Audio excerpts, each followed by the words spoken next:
Your true wealth is your time and freedom. Money is just a tool for trading your time. It's a container to store your economic energy until you're ready to deploy it. But the whole world has been turned away from real money and has been fooled into using currency. A deceitful imposter that is silently stealing your two most valuable assets, your time and your freedom. Welcome to the rabbit hole. We are entering a period of financial crisis that is the greatest the world has ever known. The wealth transfer that will take place during this decade is the greatest wealth transfer in history. Wealth is never destroyed, it is merely transferred, and that means that on the opposite side of every crisis there is an opportunity. The great news is that all you have to do to turn this crisis into your great opportunity is to educate yourself. I believe that the best investment that you can make in your lifetime is your own education.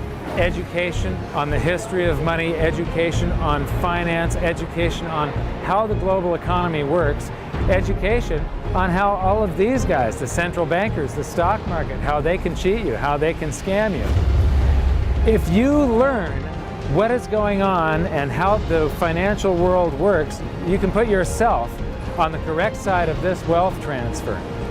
Winston Churchill once said that the further you look into the past, the further that you can see into the future. This program is all about creating your own crystal ball, being able to gaze into the future, being able to change this crisis, the greatest crisis in the history of mankind, into your great opportunity.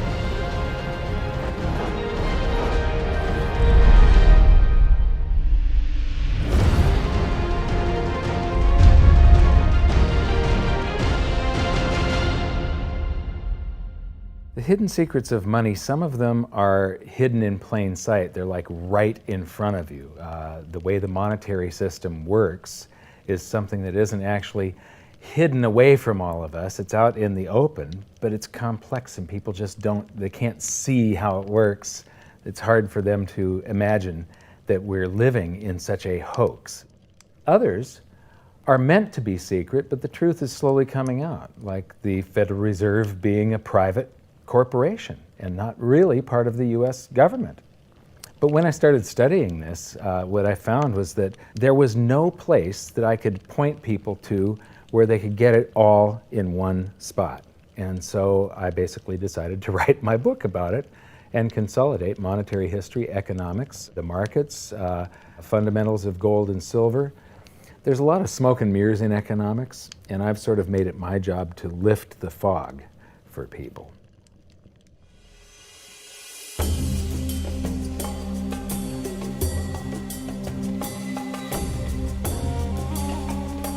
Welcome to Egypt. This is where it all began. Roughly 5,000 years ago, the Egyptians started using gold and silver as their predominant form of currency. But it was not yet money. The pieces of gold and silver that they were using were odd sizes and weights, odd purities, so it still was not interchangeable, where each unit is the same as the next.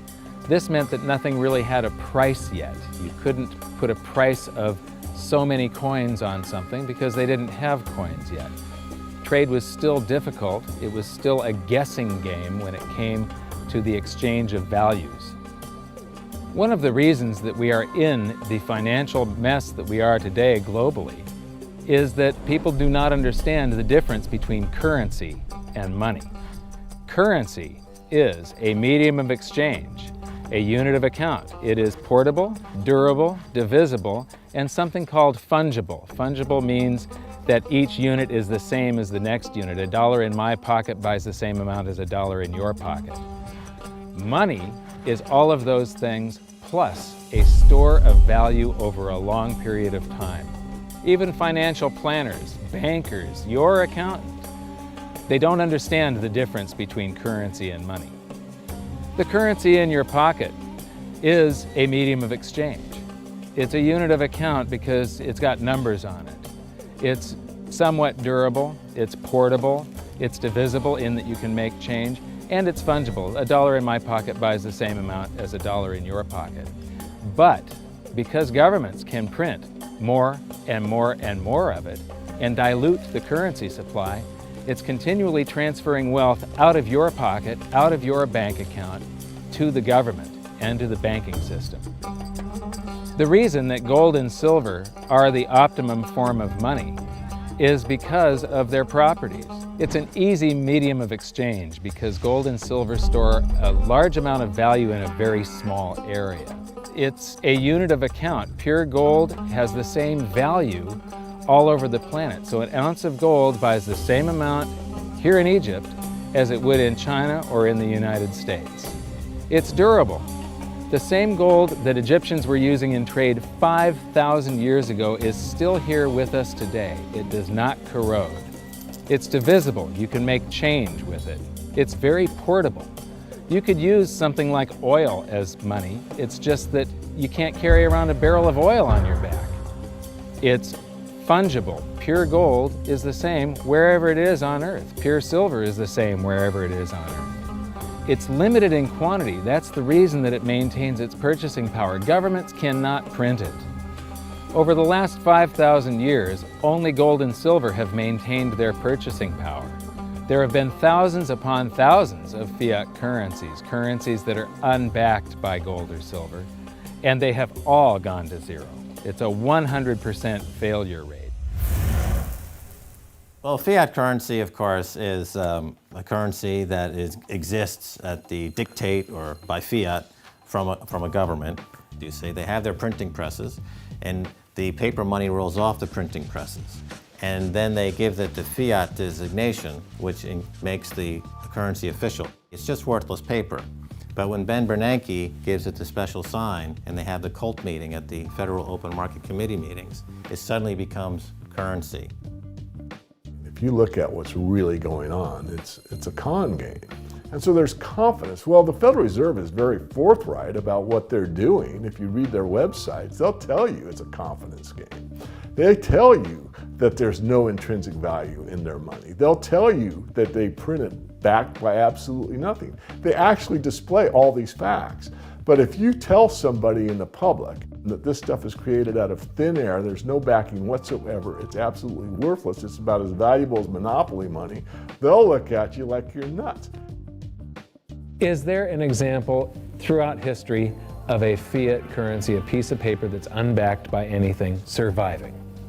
Short answer, no. Long answer, no. And here's why. When Addison Wiggin took over at the Daily Record, when they got cranked up, Bill Warner asked him to catalog all of the fiat currencies throughout history and what happened to each of them. Addison dutifully went to work.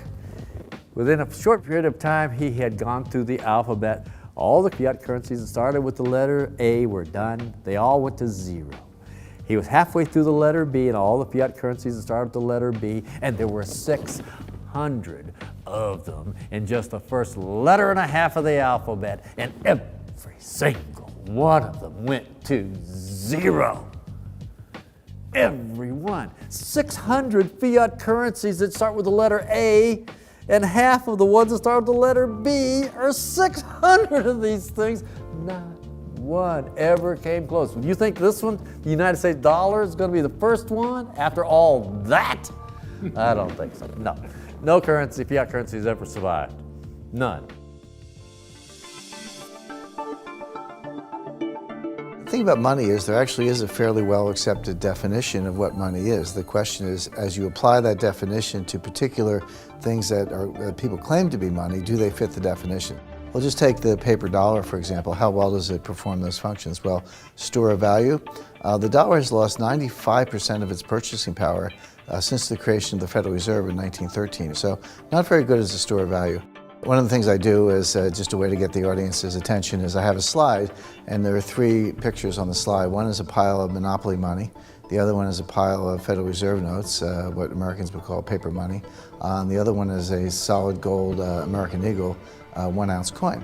And the title of the slide is, which of these is not like the other? And if you know the show Sesame Street, or you have children who watch it. It's one of the favorite vignettes in Sesame Street. And what it really is a kind of IQ test for 5-year-olds. They're supposed to look at the 3 things and look at characteristics and find the one that's not like the other. Well, I've shown this slide to groups of Ivy League university professors, and I've also shown it to children, kind of 5 years old, my nieces and nephews and so forth.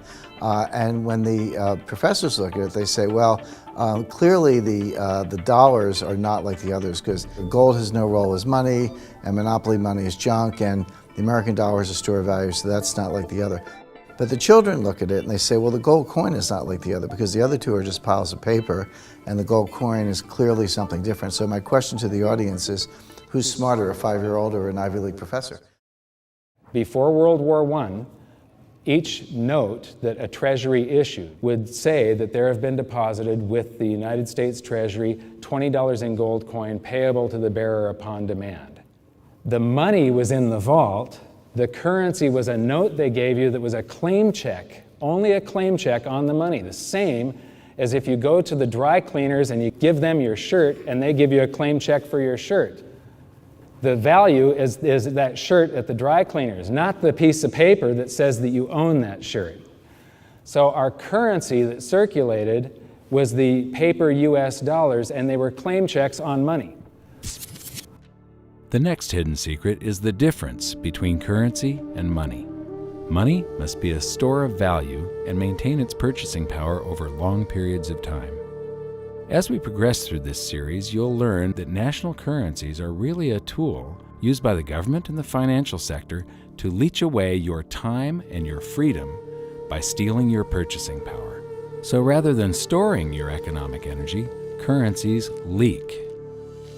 Now compare that to the gold and silver the Egyptians were using. Like I started with, it still wasn't money because it wasn't interchangeable yet.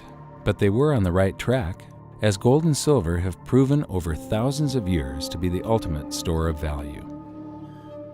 Gold is only formed when a star explodes, a supernova, and it stays around forever. This is one of the properties that make it the ultimate money.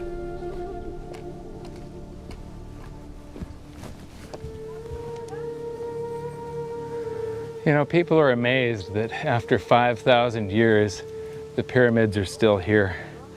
But what I'm more amazed at is that the currency that the people that built this were using, that currency, that gold and silver that they were using in trade on a daily basis, is still around today. It may have been melted down and re-refined, and it's in a coin or a bar or in some piece of jewelry, but it's still with us today, and it still purchases something. Yes, it is the ultimate money, because there is nothing else even in the same league. It's divisible, it's permanent, it's a store of value, it's a unit of account. It's got everything you want out of money, but it doesn't go away, and it can't be increased. That is what makes gold the most beautiful money of all. What more could you ask out of a money? It keeps governments under control. You can maintain a solvent system. Governments don't like gold at present because they're getting away with the fiat currencies, and they'll do everything they can to discredit it as an asset class. I mean, my goodness, gold has outperformed the Dow Jones Industrial Average in each of the last 7 years, yet it's not considered a legitimate asset class. Why? Again, it's the fear that maybe gold will be imposed on the system, that it will constrain government ability to spend beyond its means. They can't print it. They can't print it, no. The proper definition of inflation, I use Milton Friedman's definition. Inflation is an expansion of the currency supply. Deflation is a contraction of the currency supply. If you expand the currency supply, eventually prices will rise. And if you contract the currency supply, eventually prices will fall. This is a pool, but it's not a pool of water. This is the currency pool. And these are prices. And if you expand the currency supply, prices like a sponge in water have to rise to suck up the excess currency. Governments never stop printing more currency and adding currency to circulation. Therefore, Prices keep on going up not because the stuff that you're trying to buy is changing.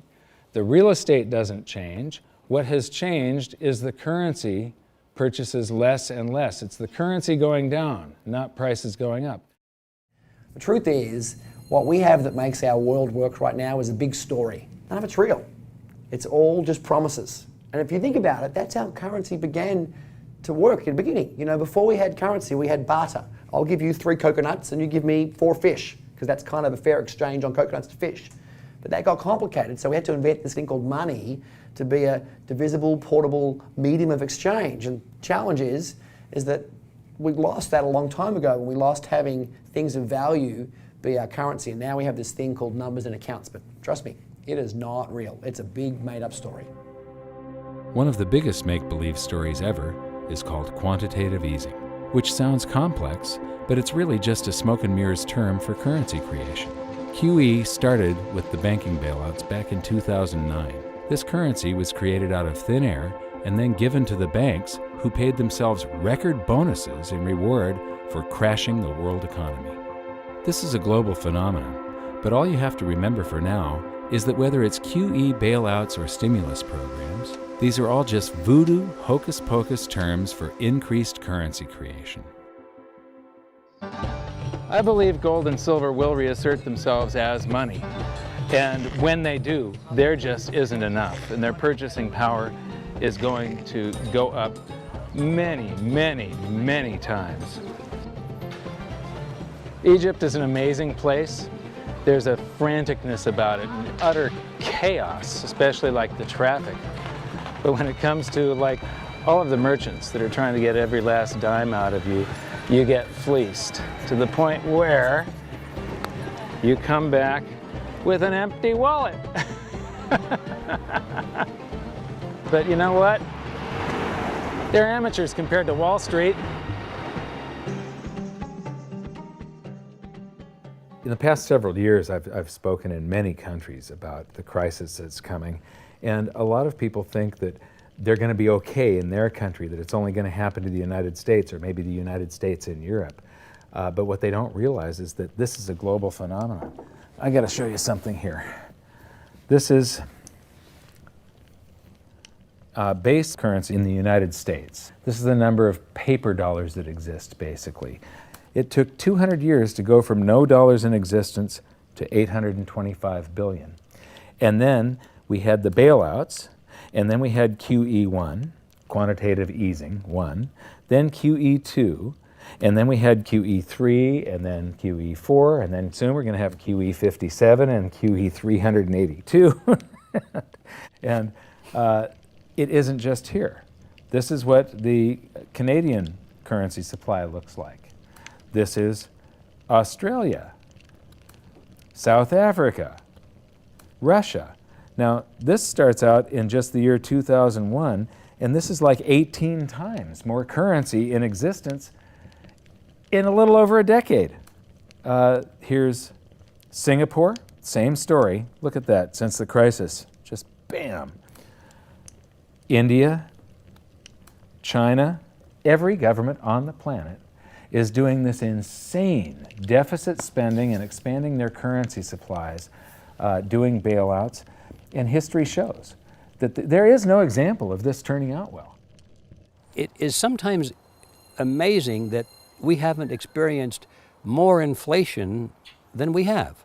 If they keep expanding the money supply so vastly, why aren't our prices growing faster than they really are? And the answer is that a good chunk of the money that the Fed created has been shipped overseas. I remember early in my research, I heard this expression that the Americans have exported their inflation. I thought, what is that? How can you export your inflation? Put it in a box and send it out? What do you do? Well, now I understand. You export your inflation by simply sending all these dollars that you created to these other countries, and then they send you their refrigerators and their cars and whatever, their TV sets. So you get hardware, and they get little pieces of paper. It's a great deal for the American people for a while. For a while. Sooner or later, all of those pigeons come home to roost. When the time comes, as it looks like it's now coming, When the rest of the world is saying, we don't want to play this game anymore. Uncle Sam's dollars are just becoming worthless. There are too many of them. We've got to find something else other than American dollars. Then those dollars start to come back to America. People say, we don't want them anymore. What do we do with them? Once this revs up and we've got this little trickle of money coming back that we previously exported, once it becomes a flood and it starts to rush back, now we are getting our former exported inflation brought back to us, and then we'll see the quantity of money inside the United States grow much more rapidly even than the Federal Reserve can create it, because we're getting a previous money back. And that's when we will really see the tanking of the US dollar in terms of what it will buy. During the second round of quantitative easing, global food prices went up 60%. And this created a humanitarian disaster for the 2 billion people on Earth who live on less than $2 a day. These people were hungry to start with, they became hungrier, and some of them started overthrowing their governments in North Africa and around the Middle East. So quantitative easing was the spark that ignited the Arab Spring. So that's it. When you create money, you get some sort of inflation. It just depends on where the inflation goes. It's all going down, down, down. Peasants are reeling from a game of coins and crowns. Given the premise that you have a permanent underclass or poor class, and how does inflation affect them disproportionately, it affects them basically in the percentage of their income that goes to food. And we see this as a ratio, and we know that there are some danger points. For example, in Egypt recently, once that ratio got to 40% of income going to food and the price of food rising due to inflation, when it got to 40%, that's historically a point where people actually stage a revolution. And that's exactly what we saw. The French Revolution, similarly, was all around the price of food getting to a certain critical point where people simply, the risk-reward for revolution was favorable toward revolution.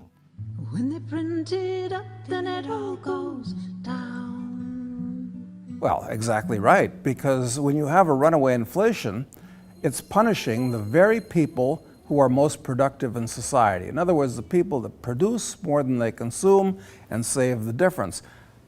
The problem is that those productive people, the savers, save in their national currency. And unfortunately, the national currency is just a fiat piece of paper at this point. So when it's destroyed through runaway inflation, that $100,000 that you were hoping to retire on doesn't exist. And the things that you were going to buy with it and provide for others don't exist either. Now what are you going to do? So that all seems pretty scary. However, this is going to happen, and you can only play the hand that you're dealt. But the great news is that gold and silver always end up doing an accounting of the expansion of the currency supplies. Basically, the will of the public and the free markets. When governments do this kind of stuff to their currency supply, they debase it. Eventually it comes back in inflation. People sense the loss of their purchasing power. They rush back to gold and silver, and they bid the value of the gold and silver up in the country until it meets or exceeds the value of all the currency in circulation.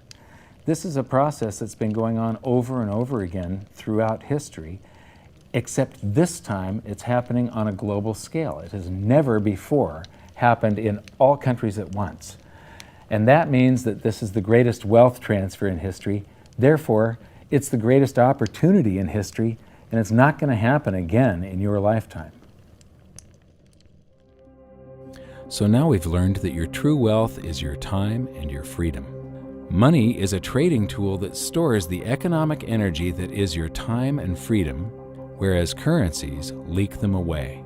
Gold and silver are the ultimate money simply because of their properties. Fiat currencies are based solely on confidence and always return to their intrinsic value of zero. Governments don't like gold because it imposes restraint. Rising prices are a symptom of an expanding currency supply, and gold and silver always account for an expanding currency supply. So that's it for this episode. Join me next time as we begin to investigate how monetary history just repeats and repeats, and how gold and silver always win the battle between currency and money. Until then, my challenge to you is to stop calling currency money. It's a crucial first step towards setting your mind free of all this economic voodoo and changing your context. You can learn more by watching the bonus features on our website, and if you have any questions, you can post them there, and we'll answer some of your questions in future bonus features. So good luck, thanks for watching, and we'll see you next time.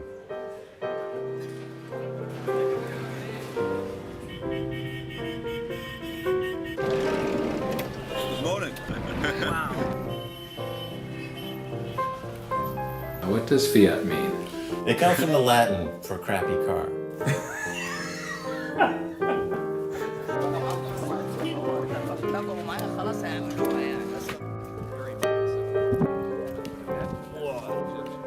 In the desert in a suit. My camel died. You're not too sure about that, are you? Huh?